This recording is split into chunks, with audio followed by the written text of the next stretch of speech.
তোমার এলোমেলো চুলে। বর্তমানে আমার চুলের যে অবস্থা, এই যে আগে ছিল এমন হতো বিনি করলে, বাট এখন এমন হয়। তো আর কি এটা দেখছিলাম আর হাসছিলাম, কারণ আমার চুলের অবস্থা একদমই খারাপ। প্রায় 1 বছর 7-8 মাস মানে আমার চুলের কোনো যত্নই নেওয়া হয় না, সবসময় শ্যাম্পু করে রাখা হয়, তেলটাও খুবই কম দেওয়া হয়। কি আর করার, তো আজকে ভাবলাম যে একটু চুলের যত্ন নিই, কারণ চুলের একদম 12টা বেজে গেছে। আগে আমি চুলের প্রচুর যত্ন নিতাম, বাট এখন একদমই নেই না, এতটাই অলস হয়ে গেছি। বাসায় বসে যদি এত সুন্দর চুল স্ট্রেট করা যায়, তাহলে পার্লারে যাওয়ার আর কি দরকার। দেন আমি অ্যালোভেরা জেলটা বের করি, এটা হচ্ছে আমার গাছের। সো ওইটা আমি আগে থেকে ফ্রিজে রেখে দিয়েছিলাম। তারপর আমি তিসিটাও চুলাতে বসাই দিই। তো এটা ফুটে উঠলে এর মধ্যে আমি চাউল দিয়ে দিব।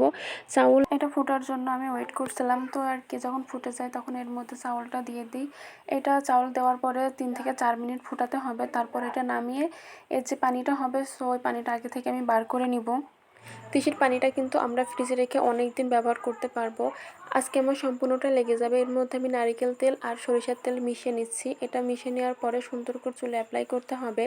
তো আমি এটা অফ ক্যামেরায় অ্যাপ্লাই করে নিই, কারণ ভিডিওটা অনেক বেশি লং হয়ে যাচ্ছিলো। তো এই যে আমার অ্যাপ্লাই করার পরে এটা আমি 30 মিনিট রেখে দেবো। তারপরে এই যে অ্যালোভেরা আর তিসি আর চাউলের যে পেস্ট, এটার মধ্যে আমি একটু আমলকি দিয়ে দিব। আমলকি দেওয়ার পর সুন্দর করে মিশিয়ে আমি আবার চুলে অ্যাপ্লাই করব।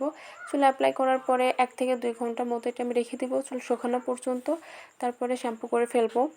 সো এই যে আমার লাগানো এখানে শেষ। তারপরে এই যে ফাইনাল লুক, মানে প্রথম দিনেই আলহামদুলিল্লাহ অনেক সুন্দর রেজাল্ট পেয়েছি।